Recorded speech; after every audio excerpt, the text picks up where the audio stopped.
Nung nakita ko ulit siya, iba pa rin pala yung feeling, no?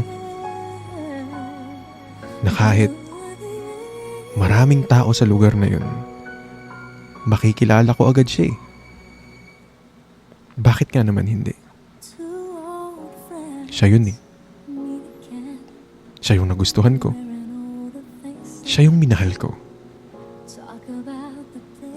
At kung noon, binigay ko lahat, siguro ngayon, kaya ko ring ibigay pa lahat at ibigay pa yung nararapat. Kung papayagan ni Tadhana, kung papayagan niya, baka sakaling pwede ulit, di ba? It'll be love and they'll find. Maybe now they can be